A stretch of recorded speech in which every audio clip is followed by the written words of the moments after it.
We started from scratch right here in Tampa. No money, no English. However, within a few weeks, my father and mother were working and we rented our first home. My brother and I were signed up for summer school to learn English. 3 months later, I was enrolled in 8th grade. I was told my English was too good, and I was placed in regular English classes, and from that point on, I learned English in math, science, history. At home, my brother, my grandmother, and I shared a tiny bedroom.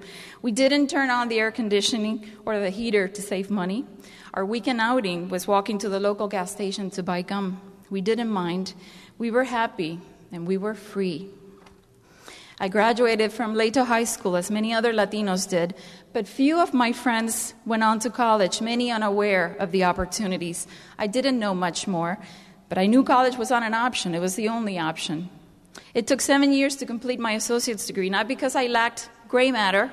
It was rather a shortage of green matter, or mula, as the Mayor's Hispanic Carriage Committee likes to call it around here, and lack of knowledge about resources and opportunities. My parents, a businessman and an administrator before Castro, had now earned a living washing dishes and packaging vegetables to support us. I worked to pay for college. Like many students today, working full-time made me ineligible to receive financial aid and kept me from attending school full-time. Like many today, I didn't know about grants or scholarships. For the past 15 years, I've been blessed with the opportunity to do exactly what I was denied in Cuba, to help ensure equity and access for all, to share information about admissions, scholarships, financial aid, in hopes that students like those here do not give up on their dreams of earning a college degree simply because they can't afford it. I've been fortunate to work with our community to raise money for the USF Latino Scholarship, which, as you heard, provides funding for students from low-income families, many of whom are the first in their families to graduate from high school. Thanks to USF's leadership and the vision of the USF Latin Community Advisory Committee, the generosity of our Tampa Bay community, including this committee, I have been blessed to work with students who, like me, recognize that our parents came to this great country so that we would have these opportunities, and we cannot let them down. There will be obstacles in our way, there have been in mine, but whenever I was afraid, I thought about how difficult it must have been for my parents to leave all they ever knew. I think about my mother, who worked 10 long hours packaging vegetables every day so that I could have this opportunity. I think about our journey to the U.S., how we risked our lives in our pursuit of freedom, and I realize that I can overcome anything. What will you think about? What will our students think about? It may be something different, but they will too find strength in their families' struggles and hope in their families' accomplishments. I am blessed and thankful with the opportunity I have every day to pay it forward. So thankful, I decided years ago I'd find the guardsman who took care of me those 3 days aboard the Vigorous to thank him for his kindness. I didn't have his name, only a picture, but after 26 years, I found him. For years, I had emailed the Vigorous but had never received a response. In 2001, I accompanied my father to a citizenship interview.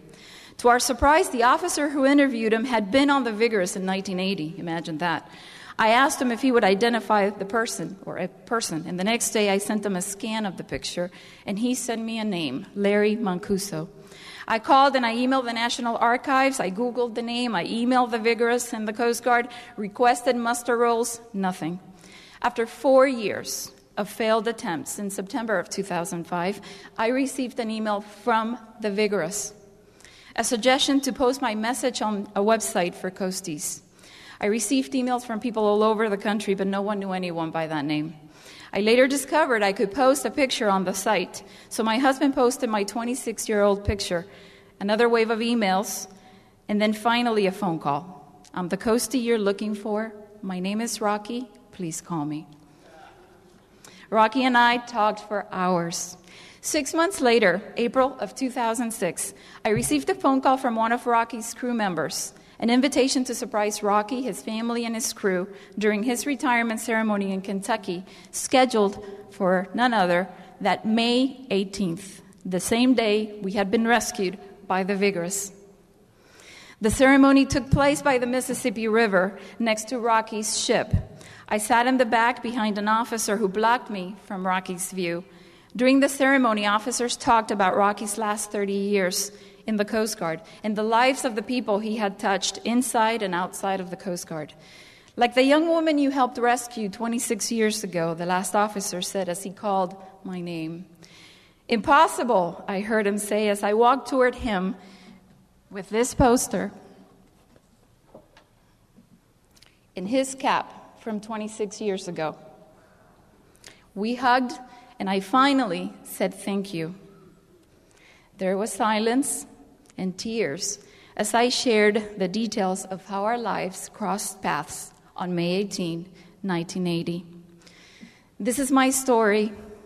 I thank my parents who are here today for having had the courage of bringing me and my brother to a country where we have the opportunity to go as far as we want based on our efforts, where we can express our disagreements without fear of retribution, where we can change our society by getting involved, where we can follow our dreams, a country where we are free.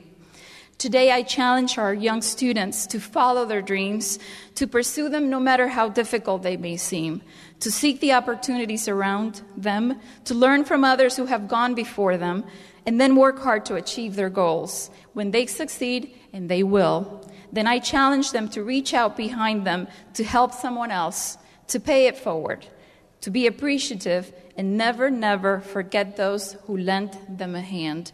Thank you all, and God bless the United States of America.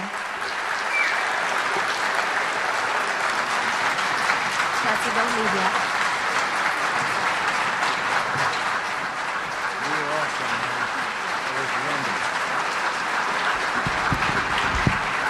A truly inspirational story. Patsy, on behalf of the Hispanic Heritage Committee, we'd like to present you with this gift certificate and our certificate of appreciation, not only for agreeing to be our keynote speaker today, but for all the work you've done with us throughout the years working with the USF Latino Scholarship Program. Thank you.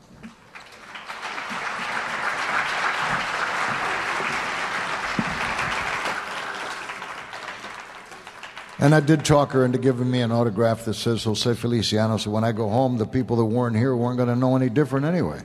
Say, Jose was there? Oh, yeah. And his wife.